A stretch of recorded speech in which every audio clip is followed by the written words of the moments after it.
Ang kwento ni Tomby.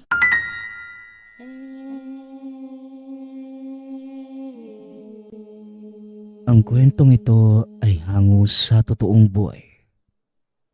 Mula ito sa isa nating tagapakinig. Karanasan ito ni Andres. Walang eksaktong taon. Probinsya ng Siquijor. Nang mga panahong ito, marami ang nababalita ang kwento tungkol sa samut-saring kaganapan sa probinsya ng Siquijor. Lalo na kung ang pag-uusapan ay mga elemento at nilalang. Hindi na rin mabilang ang mga taong nakaranas ng kababalaghan. Kabilang na dito ang ating tagapagsalaysay. Isang estudyante na napadpad sa lugar at kalaunay nakasaksi ng labanan sa pagitan ng isang matandang antinghero at grupo ng itim na engkanto. Nang mga panahong ito, kakatapos lamang ng unang semestre sa kolehiyo, napagpasyahan ni Andres na maglibang habang naghihintay ng pasukan. Sakto namang nag-aya ang kaklase na uuwi ng pinanggalingang probinsya. Sumama hindi lang para magbakasyon, kundi para na rin subukin ang paniniwala tungkol sa mga engkanto. Maaga pa lamang, umalis na ang dalawa. Hanggang sa nakarating ng probinsya ng Siquijor dakong hapon. Sa isang liblib na bahagi ng sitio, naninirahan ang lolo ng kaklasing si Popoy. Maluwag naman tinanggap si Andres at Renato bilang totoong apo. Kagad inilibot sa lugar. Pareho nang naisip ang dalawa na magsaliksik sa kagubatang sinasabing kinalalagyan ng pintuan papunta sa mundo ng mga engkanto. Alam mo, lumaki na ako sa probinsyang to. Pero wala pa akong naranasan tungkol sa mga nilalang na yan. Nung binanggit mong gusto mong malaman kung totoo ba, aba, di nagka-interes din ako. Ang sabi ng kaklase ko dati, nandito lang sa gubat yung lagusan papunta sa ibang mundo. Handa ka na ba dun, Andres? Tanong ni Popoy. Oo naman. Kaya nga ako sumama sa iyo . San banda ba yung lagusan? Kanina pa tayo paikot-ikot pero wala naman ako makitang kahit ano. Tapos parang pabalik-balik nga lang tayo . Pansin mo ba? Ilang beses na nating nadaanan yung kahoy na yan . Tugon ni Andres. Napalitan ng kaba ang kanilang damdamin nang mapagtantong sa loob ng ilang oras na paglilibot. Umiikot lamang sila sa lugar. Nagpatuloy lamang sila sa paglakad. Naglagay ng mga palatandaan. Ngunit tila dinadala ng mga paa kahit sa ibang direksyon dumaan. Gayunpaman, hindi pa rin tumigil hanggang sa makaisip ng paraan. Naalala ko na. Kapag ganito na pabalik-balik sa daan, ibig sabihin pinaglalaroan tayo ng engkanto. Kailangan nating baliin yung sumpa sa pamamagitan ng pagbaliktad ng damit natin. Wika ni Popoy. Kagad nila itong ginawa. Sa simpleng pamamaraan, nakawala sa panlilin lang ng engkanto ang magkaibigan. Natuwa naman ang dalawa sa naging resulta. Ngunit kagad napalitan ng takot nang bumungad ang isang binata. Kakaiba ang datingan lalong-lalo na sa pagtitig. Hindi nagsasalita. Kaya nagtataka na sina Andres sa pakay nito. Sinubukan nilang kausapin ngunit tikom lamang ang bibig. Kalaunan, sumenyas ito sa kanila. Wala mang ideya sa mangyayari ngunit sumunod pa rin. hanggang sa nakarating sa nag-iisang kubo sa kalagitnaan ng kagubatan. Gawa sa kawayan, mula sa haligi hanggang sa dingding. Tagpi-tagping lipa naman ang bubong. Mula sa likurang bahagi lumabas ang isang matandang lalaki. Kagad silang tinitigan. Hindi nagtagal ay nagsalita. Narinig ko ang pag-uusap ninyo mga iho. Balak niyong hanapin ang lagusan papunta sa ibang mundo. Maaring laman ng kwento ang mga nilalang katulad ng engkanto. Subalit totoo ang mga ito. At isang kamatayan ang paghahanap ng pintuan papunta sa kanilang kaharian. Kaya kung ako sa inyo, kalimutan na lamang at umuwi na kayo. Diretsahang wika ng matanda. Lumapit naman ang binata. May ibinulong na siyang ikinailing. Tignan mo nga naman. Wala pa kayong ginagawa pero nabulabog na ang isang angka ng engkanto. Naligaw pala kayo habang naglalakbay. Mabuti at nagawa niyong makawala sa sumpa ng itim na engkanto. Dagdag na matanda. Walang galang na po tatang pero sino po ba kayo? Ngayon ko lang napansin na meron palang bahay sa lugar na to. Ako nga po pala si Popoy. Kaibigan ko naman po si Andres. Wala naman po kaming masamang intensyon dito sa gubat. Kung yun yung inaalala nyo. Gusto lang po naming makaranas ng kababalaghan. Katulad ng mga taong may karanasan sa ganitong klase ng nilalang. Yun lang naman po. Saka yung kanina nanaligaw kami. Madali naman pong nakontra yung sumpa ng sinasabi niyong itim na engkanto eh. Binaliktad lang po namin yung damit. Tugon ni Popoy. Ngunit kagad umayos nang mapansin ang reaksyon ng matanda. Wala talaga kayong muwang pagdating sa ganitong usapin ano? Sabihin na nating nakawala kayo sa panlilin lang ng itim na engkanto doon sa daan. Pero hindi nangangahulugan. Natapos na ang panghahamak sa inyo. Mga iho, babalik sila upang tuluyang makuha kayo. Manong, tama na nga po yung pananakot. Magpapaalam na lang po kami. Pagdidilim na kasi. Tara na Popoy. Parang napapaliw na yata yung matandang yan eh. Wika ni Andres.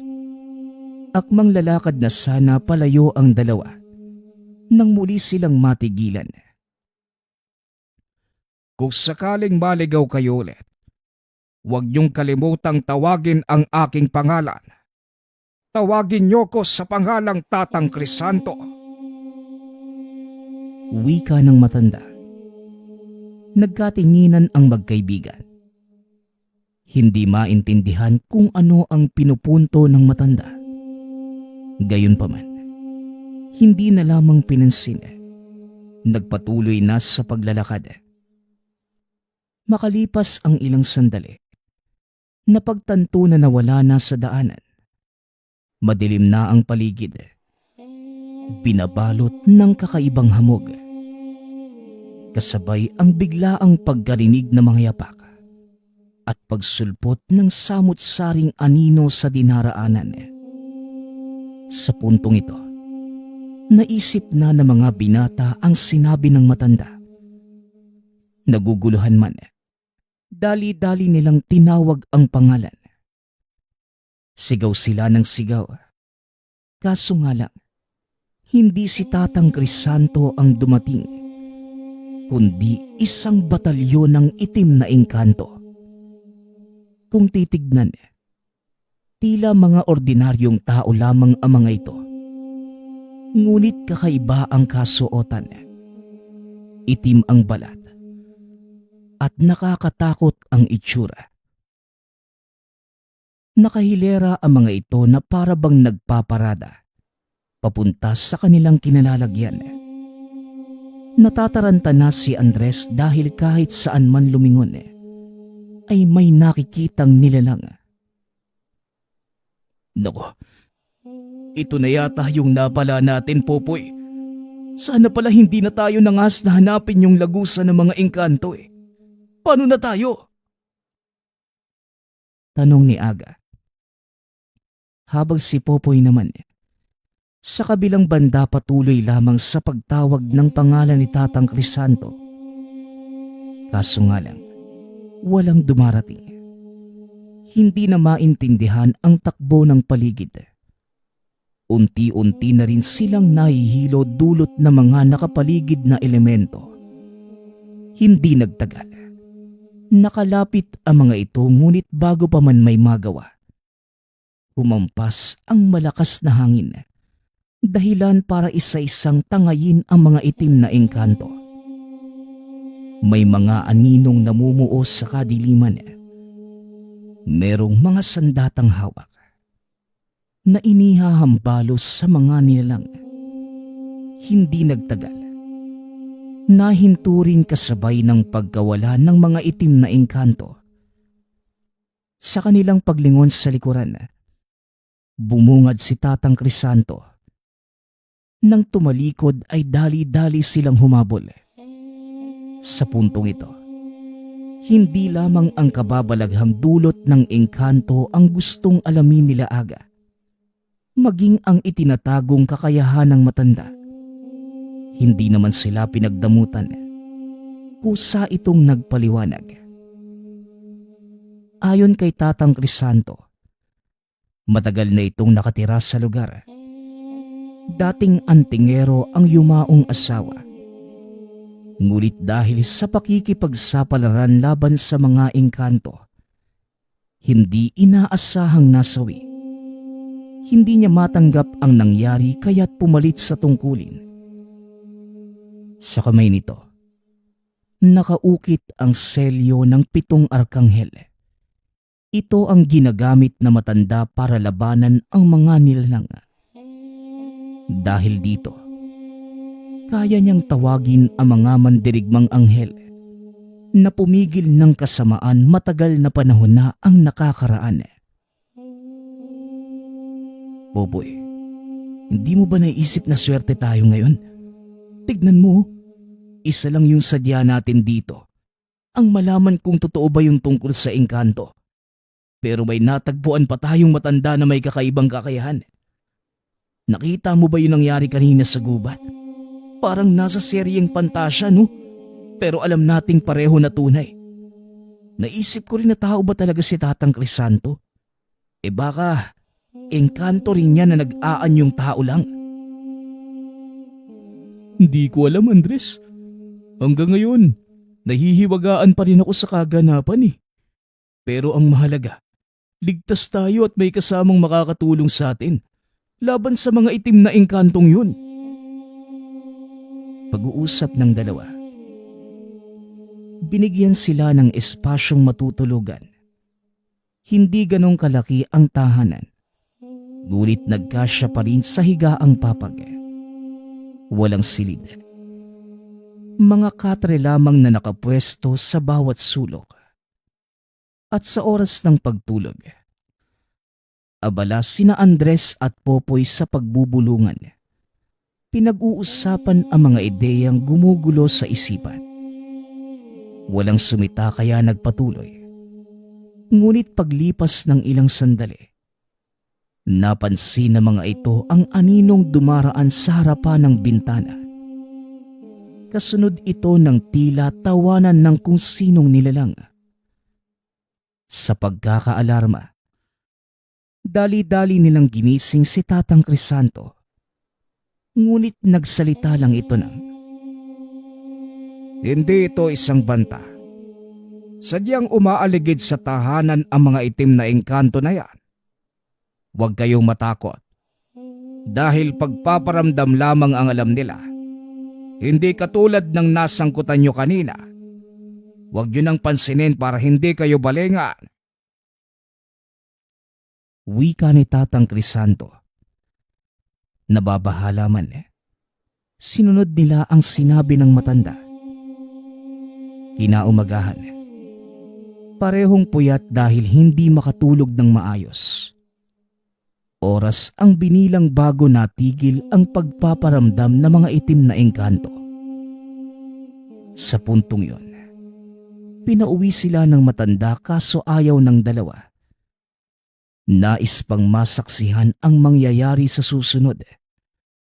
Narinig nila ang usapan ng maglolo, ang nalalapit na paglusob ng mga itim na engkanto.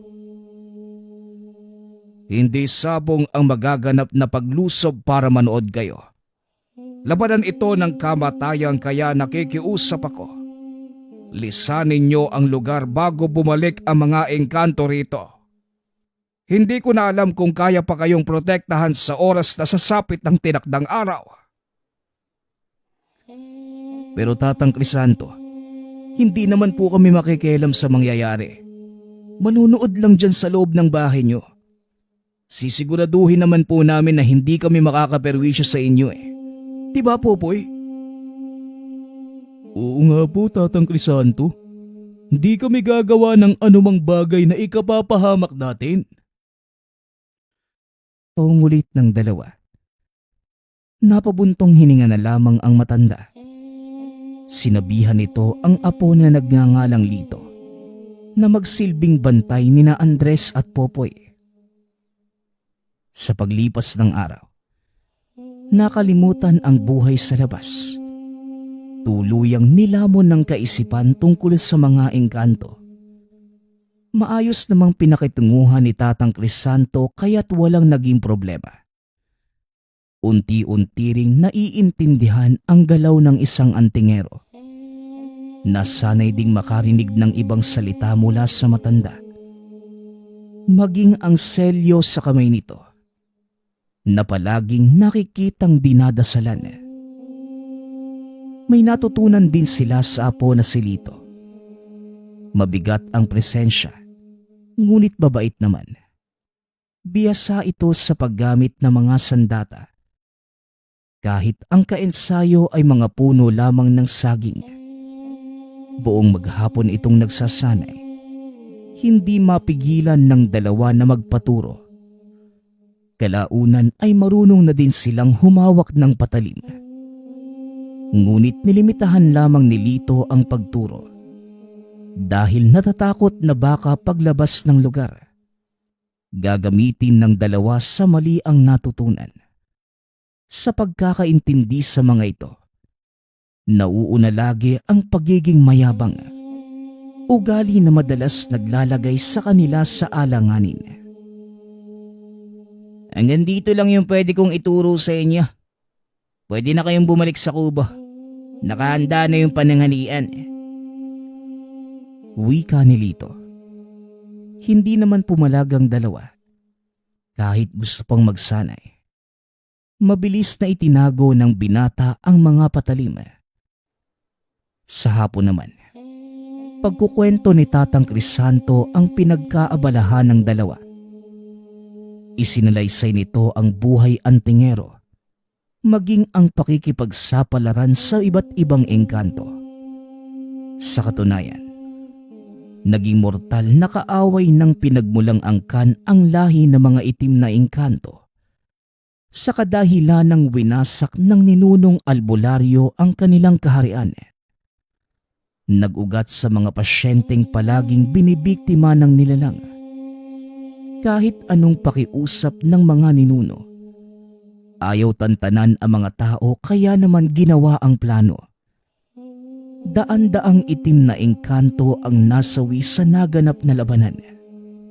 At bilang paghihigante, isinumpa ang kanilang angka na hindi lilipas ang henerasyon nang hindi mararanasan ang kalupitan.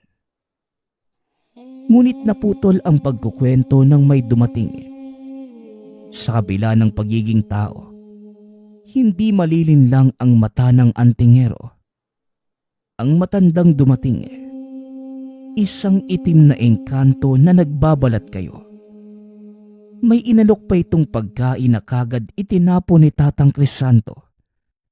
Nang matapon sa lupa, naging halamang nakakalason. Hindi ka talaga madadaan sa anumang panlilinlang Kung kasing talas sana ng pag-iisip mo si Lusing, buhay pa sana ang asawa mo ngayon. Kaso kasing hina ng uod ang kokote ng asawa mo. Huwag mong ibahin ang usapan. Napakalakas naman yata ng loob mong pumarito. Nandito kasi ang dalawang binatang nambulabog sa aming pamamahinga noong nakaraang araw. Inabangan namin sa gubat, pero hindi na dumaan. Nalaman kong nandito pala sila. Kaya kung ayaw mo ng gulo, ibigay mo sila sa akin. Alam nating pareho na hindi mo ko madadaan sa anumang paninindak. Wika ni Tatang Crisanto. Kumuha ito ng patalim sa loob. Ibinida ang selyo sa kamay. Kaso nga lang, hindi nagpatinag ang nilalang. Ngumiti lamang ito ng nakakaloko sa kanya. Hindi nagtagal. Biglang lumindol ng may kalakasan sa lugar. Mararamdaman din ang pagbigat ng hangin. Kilala mo kami. Hindi namin pinapalampas ang sino mang manggugulo. Alam mo rin na sa sandaling kakampi ka sa mga binatang yan, madadagdagan ng dahilan ng paglusob namin sa inyo. Kaya mag-isip kang mabuti, Crisanto. Banta ng itim na engkanto. Hindi naman sumagot ang matanda. Inilagay ang kamay na may selyo sa kanyang bibig at tila may ibinubulong. Dahan-dahan mula sa kalangitan, nagbabaan ang mga mandirigmang anghel at kagad sinalakay ang itim na engkanto. Nagsisulputan naman ang mga kasama ng nilalang. Sa puntong yon, nagpambuno ang dalawang panig. Tumagal lamang sa loob ng ilang sandali ang sagupaan dahil madaling napulbos ng mga anghel ang itim na engkanto. Naglaho sa pamamagitan ng itim na usok ang grupo ng mga ito. Lolo, sa tingin ko kailangan na nating pauwiin ang mga binatang to. Matindi ang banta ng itim na engkanto sa kanila. At alam nating pareho na mangyayari ang bawat salita niya. Umpisa pa lang to. Wika ni Lito. Tama ka po. Andres, Popoy, mainam na lisanin nyo na ang lugar na ito. Maaring nakayanan kong labanan ang banta ng itim na engkanto sa ngayon. Pero ang susunod, hindi ko sigurado. Babasbasan ko kayo para hindi masundan ng sa gayon. Maputol din ang kanilang pagdanais sa inyong dalawa. Tugon ni Tatang Crisanto. Tatang Crisanto naman, damay na rin po kami rito. Napaaga ang pagsalakay ng mga itim na engkanto dahil sa pag-iingay namin sa gubat. Napulapog sila kaya lumabas sa lungga at ito ng gugulo. Alam naming ibang usapin yung matagal ng hidwaan sa pagitan ng angkanyo at sa mga nilalang na yun. Pero damay na po talaga kami ni Andres eh. Manong, paano kung magkaisa na lang tayo para labanan sila? May natutunan kami kay Lito. Marunong na po kaming humawak ng patalim kahit papano. Mga iho, siguro'y naiisip nyo na madali ang laban dahil sa nakita nyo. Mabilis silang natalo hindi dahil mahina sila, kundi panggulo lamang ang mga yon. Sa ngayon, ang aktwal na labanan ay nalalapit na. Hindi ito isang biro. Hindi din laro-laro lang. Paglalabasan ang tinataglay na lakas ng mga nilalang na yon na kung mamalasin, ikamamatay nating pare-pareho. Oo, sangayon ako. Mas mabuting makinig kayo kay Lolo para wala rin kayong pagsisihan. Wika ni Lito. Labag man sa kalooban, umalis na sa lugar ang dalawa. Binasbasan sila ni Tatang Crisanto upang maputol ang interes ng nilalang sa dalawa. Pagkarating sa tahanan, nakatanggap ng salita mula sa lolo ni Popoy. Ilang araw nang hinahanap, may isap-usapang kinuha sila ng engkanto sa gubat. Mabilis na karason ng dalawa. Sinabing nanuluyan sa kakilala sa kabilang bayan. Nagkatuwaan lamang kaya't hindi nakauwi. Nakumbinsi naman ang matanda at hindi na nag-usisa. Magmula nang umalis sa poder ni Tatang Crisanto, hindi na maiwasang mag-alala sa kalagayan ng mga ito. Lalo na si Andres, na plinano pang bumalik roon. Si Tatang Crisanto na nga mismo yung nagtaboy sa atin. Tapos iisipin mo pang bumalik? Andres, pasensya na pero parang tama naman sila Lito eh. Kung mananatili tayo sa kanila, posibleng mamatay lang tayo doon. Ordinaryong tao lang naman tayo. Hindi katulad nila na may anting-anting. Tapos kaya pang magtawag ng kung ano-anong elemento para kumampi. Masasalba sila. Pero tayo, siguradong dedo tayo ron. Ano ba, Popoy? Akala ko ba damay tayo sa nangyayari? Ikaw na nga yung mismo yung nagsabi sa akin eh. Oo nga. Pero sa kabilang banda, tinitimbang ko lang yung posibilidad. Para din ito sa ating kaligtasan, Andres. Kung nag-aalala ka, ipagdasal mo na lang sila. Pag-uusap ng magkaibigan. Napabuntong hininga si Andres. Sang-ayon ito sa sinabi ni Popoy. Ngunit mas nangibabaw ang pag-aalala sa antingero. Hindi na ito tungkol sa pagnanais na matunton ang lagusan papunta sa ibang mundo. Subalit hindi rin malinaw sa sarili kung bakit gano'n na lamang ang kagustuhang bumalik. Nang makapagpasya, walang pasabing tinahak ang daan papunta sa tahanan ni Tatang Crisanto. Nakarating ito sa kalagitnaan ng pagdarasal. Tahimik na naupo sa tabi. Pinapanood ang buong proseso. Iba't ibang salita ang nadidinig mula sa bibig ng antingero. Unti-unti rin itong nagkakainteres sa Celio. Dahil habang humahaba ang dasal, mas lalo itong nagliliwanag kasabay ng lalong paglakas. Nang matapos ang matanda, nagulat sina Tatang Crisanto at Lito pagkakita sa kanya. Ang tigas talaga ng ulo ng binatang to. Sabing wag nang bumalik pero nandito na naman. Ipinapahamak mo ba talaga ang sarili mo? Tanong ni Lito. Ngunit kagad naman itong inawat ni Tatang Crisanto. Wala nang oras para maglakad sa labas dahil parating na sila. Ano man ang mangyari, tandaan mo bata, ito ay sarili mong kagustuhan. Tumulong si Andres sa paghahanda ng mga kagamitan. Nag-ayos ng bitag sa bakuran si Lito gamit ang mga pangontrang langis. Pagkatapos ay kagad silang pumasok ng tahanan. Isinara ang mga bintana at pinto. Habang si Tatang Crisanto sa kabilang banda, nakaakto ang kamay na tila nagdarasal. Panay ang pagsilip sa labas. Nagbabantay kung parating na ba ang mga kalaban. Tol, ilang beses na ba nangyari yung paglusob ng mga itim na engkanto dito?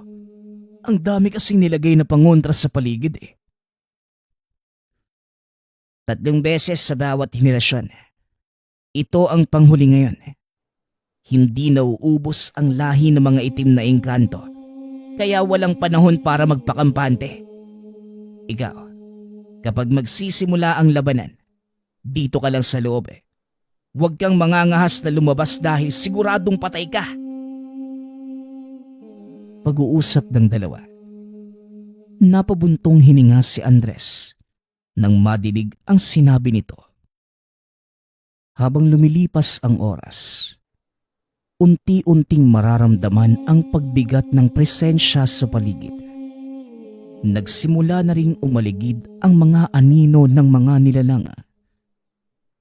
Ilang sandali pa, pinatay na ang mga gasera at hindi nag-iwan ng anumang ilaw sa loob ng tahanan.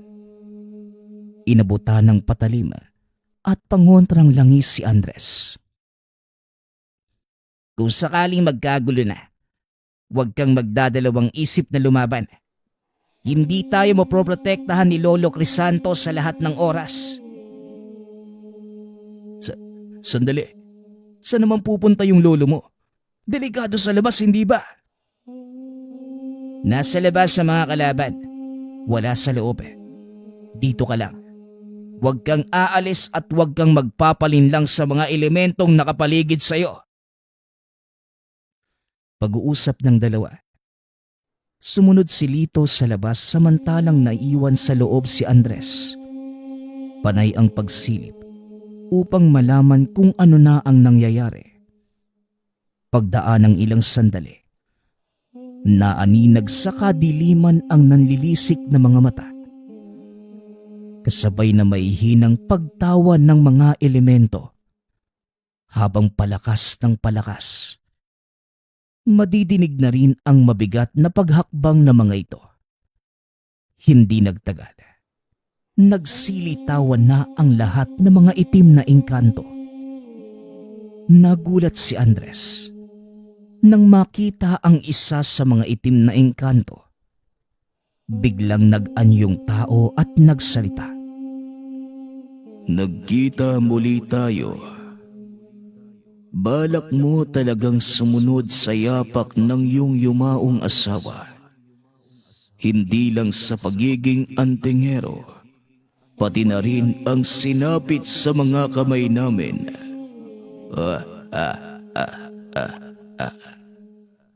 Natuto na rin pala ang apo mo.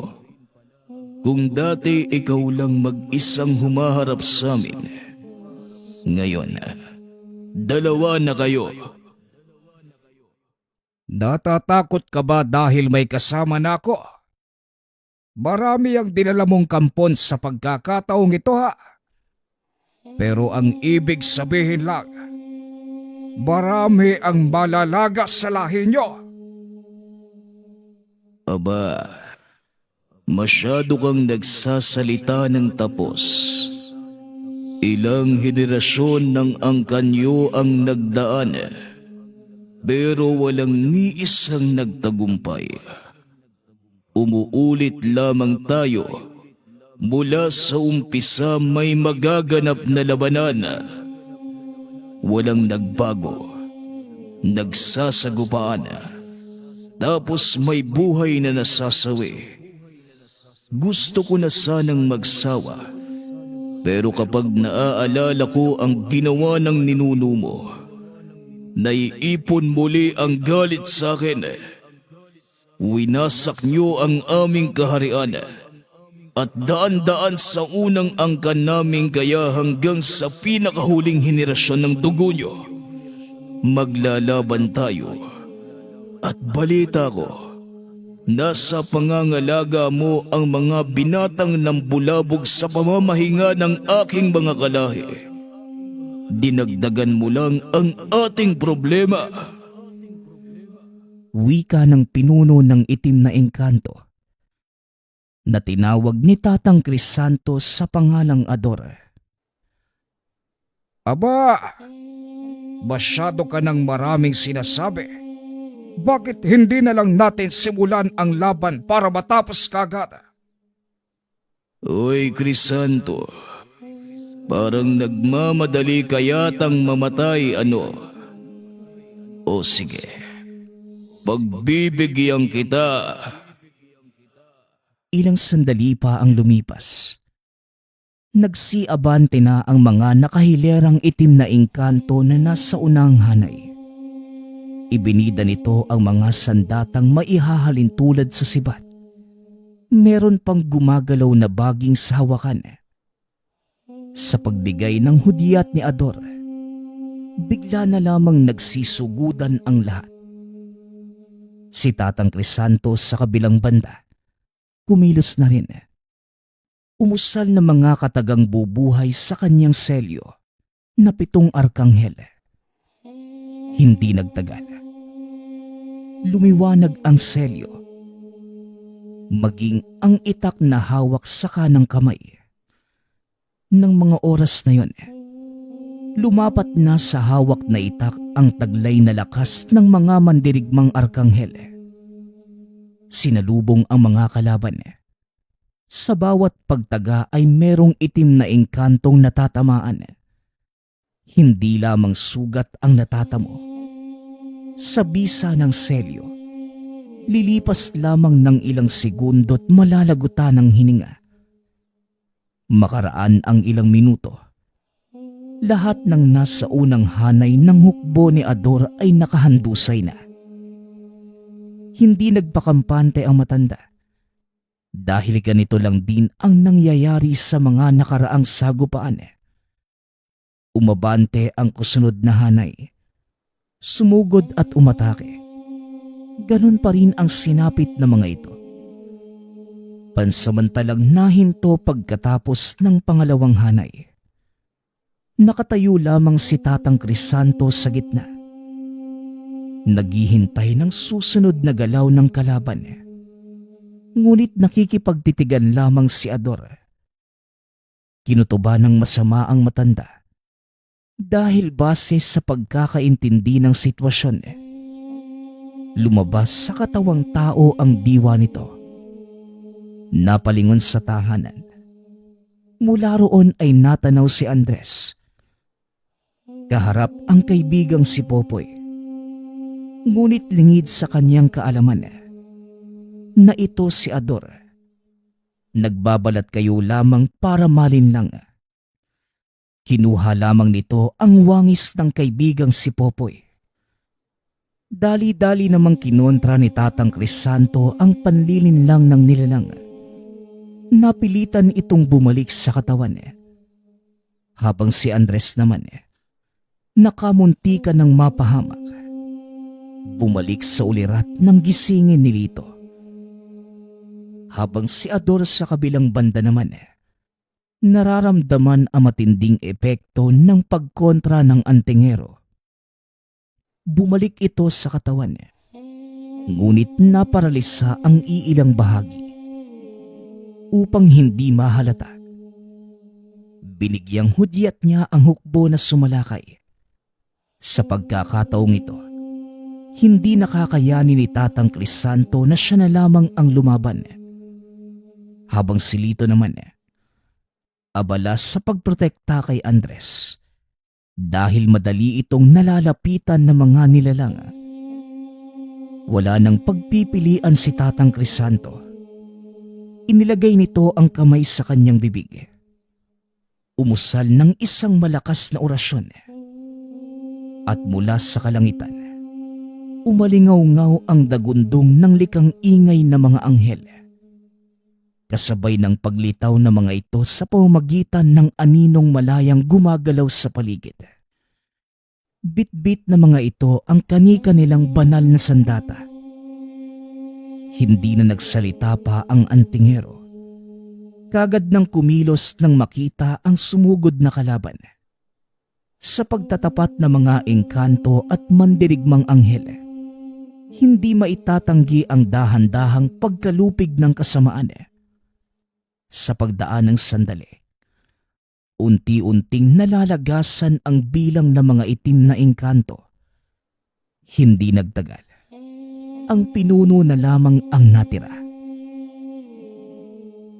Ano? Nabigla ba kita? Siguro naisip mo kung gaano ako kahina.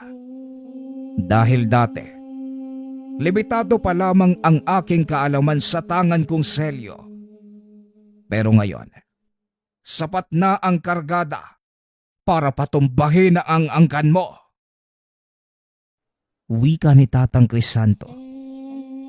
Sa katunayan, bago pa lang nalaman na matanda na may kakayahan itong magtawag ng kakampi sa hanay ng mandirigmang anghel.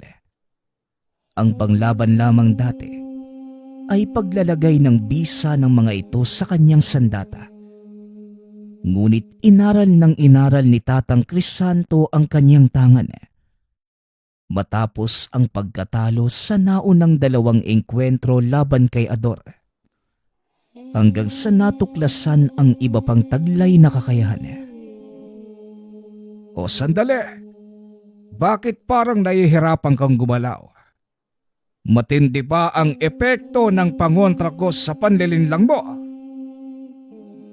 Tanong ni Tatang Crisanto nang mapansin ang limitadong kilos ng nilalang. Masama itong nakatitig sa kanya. Ngunit makaraan lamang ang ilang sandali. Nagpalit ito ng anyo. Bumungad ang malaking hubog ng itim na engkanto na doble sa ordinaryong laki.